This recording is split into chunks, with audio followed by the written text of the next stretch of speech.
નમસ્કાર દર્શક મિત્રો, તો લોકસત્તા શોમાં આપનું સ્વાગત છે। સંસદમાં ઓપરેશન સિંદૂર પરની ચર્ચા દરમિયાન વડાપ્રધાન નરેન્દ્ર મોદીએ ફરી એકવાર સિંધુ જળ સંધિનો મુદ્દો ઉઠાવ્યો હતો।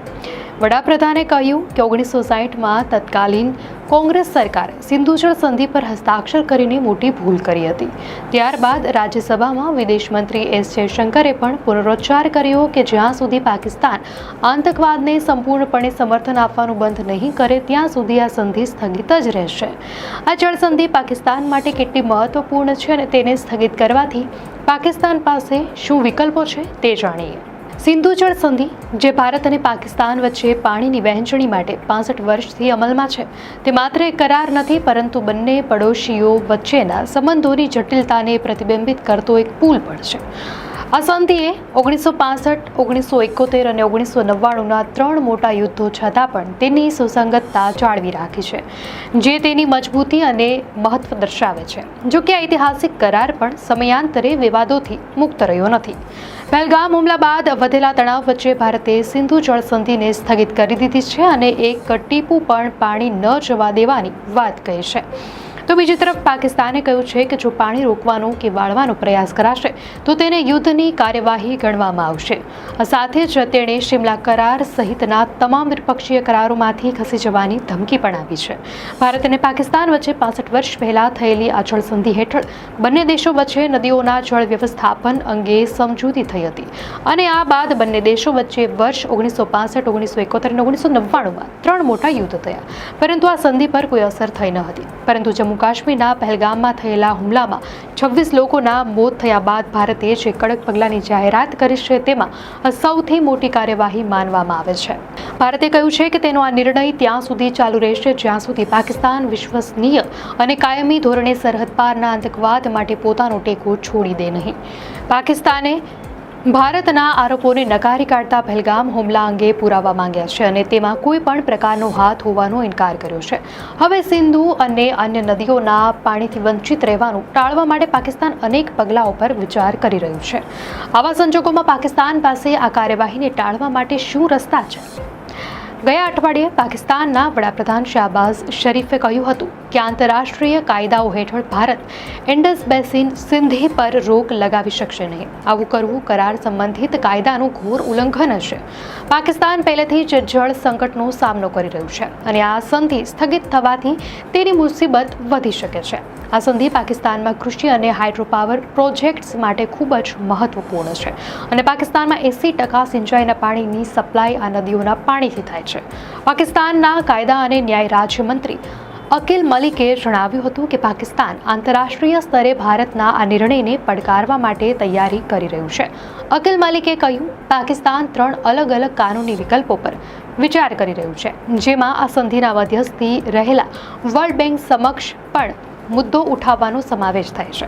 તેમણે કહ્યું કે Pakistan permanent court of arbitration અને આંતરરાષ્ટ્રીય અપરાધ ન્યાયાલયમાં પણ આ મુદ્દાને ઉઠાવવા પર વિચાર કરી રહ્યું છે।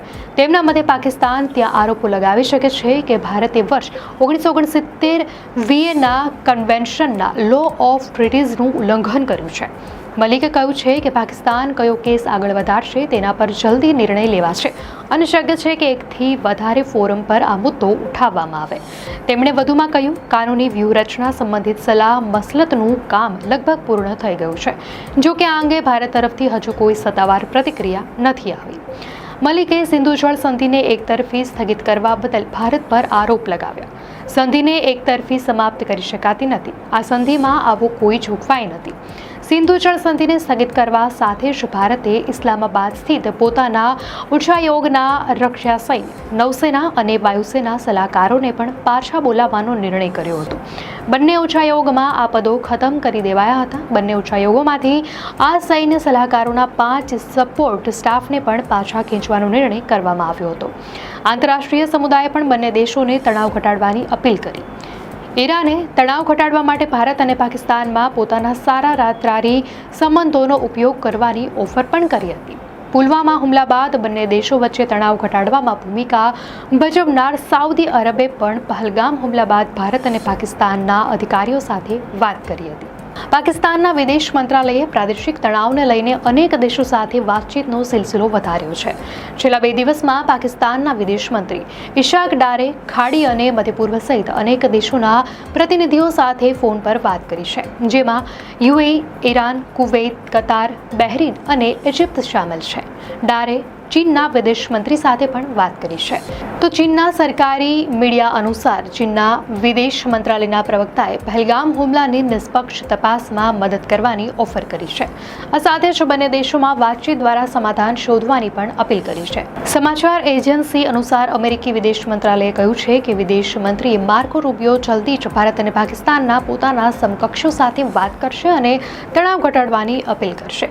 રવિવારે અમેરિકાએ કહ્યું હતું કે તે દક્ષિણ એશિયાના પરમાણુ હથિયાર સંપન્ન આ બંને પડોશીઓ સાથે અનેક સ્તરે સંપર્કમાં છે અને તેણે બંને દેશોને જવાબદારીપૂર્વક સમાધાનની અપીલ કરી છે.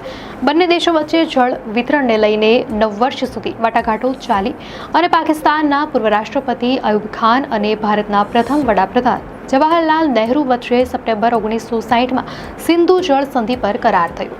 આ સંધિ હેઠળ સિંધુ બેસિનની 3 પૂર્વીય નદીઓ રાવી, બેયાસ અને સતલજનું પાણી ભારતને ફાળવવામાં આવ્યું, જ્યારે 3 પશ્ચિમી નદીઓ સિંધુ, ઝેલમ અને ચિનાબના પાણીનો 80% હિસ્સો પાકિસ્તાનને ફાળવવામાં આવ્યો.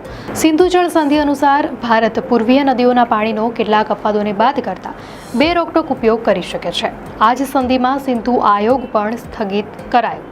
આ આયોગ હેઠળ બંને દેશોના કમિશનરોના મળવાનો પ્રસ્તાવ હતો. સંધિમાં બંને કમિશનરો વચ્ચે કોઈ પણ વિવાદિત મુદ્દા પર વાતચીતની જોગવાઈ છે. તેમાં એ પણ હતું કે જ્યારે કોઈ એક દેશ કોઈ પરિયોજના પર કામ કરે છે અને બીજાને તેના પર કોઈ વાંધો હોય તો પહેલો દેશ તેનો જવાબ આપશે. આ માટે બંને પક્ષોની બેઠકો થશે. બેઠકોમાં પણ જો કોઈ ઉકેલ ન નીકળી શક્યો તો બંને દેશોની સરકારોએ તેને મળીને સુલઝાવવું પડશે. આ સાથે જ આવા કોઈ પણ વિવાદિત મુદ્દા પર તટસ્થ નિષ્ણાંતની મદદ લેવા અથવા કોર્ટ ઓફ આર્બિટ્રેશનમાં જવાની જોગવાઈ પણ રખાઈ હતી.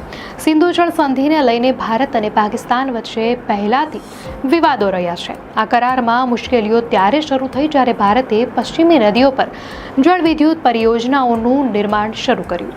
પાકિસ્તાનને એ વાતની ચિંતા હતી કે આ પરિયોજનાઓથી પાકિસ્તાન માટે પાણીનો પ્રવાહ ઓછો થશે. બંને દેશોના નિષ્ણાંતોએ 1978માં સરલ બંધ વિવાદને વાતચીતથી સુલઝાવ્યો. પછી આવ્યો બગલીહાર બંધનો મુદ્દો. તેને 2007માં વિશ્વ બેંકના એક તટસ્થ મધ્યસ્થીની મદદથી સુલઝાવવામાં આવ્યો હતો. આ સિવાય કિશનગંગા પરિયોજના પણ એક વિવાદાસ્પદ પરિયોજના હતી. આ મામલો આંતરરાષ્ટ્રીય મધ્યસ્થીમાં ન્યાયાલય સુધી પહોંચી ગયો હતો, જેનો નિર્ણય 2013માં કરવામાં આવ્યો. સિંધુ આયોગની બેઠકોએ આ વિવાદોને સુલઝાવવામાં મહત્વપૂર્ણ ભૂમિકા ભજવી છે. વર્ષ 1916માં ભારતે લદ્દાખમાં અનેક હાઇડ્રો પાવર પ્રોજેક્ટને મંજૂરી આપી છે, જ્યારે પાકિસ્તાને તેના પર વાંધો ઉઠાવ્યો. નદીઓને વહેંચવાનો આ કરાર અનેક યુદ્ધો, મતભેદો અને ઝઘડાઓ છતાં 65 વર્ષથી પોતાની જગ્યાએ કાયમ રહ્યું છે. દર્શક મિત્રો, આ માહિતી આપને કેવી લાગી? આપની પ્રતિક્રિયા અમને કોમેન્ટમાં ચોક્કસથી જણાવશો. અને જો આપને આ વિડીયો સારો લાગ્યો હોય તો વિડીયોને લાઇક કરો અને ચેનલને સબસ્ક્રાઇબ કરો.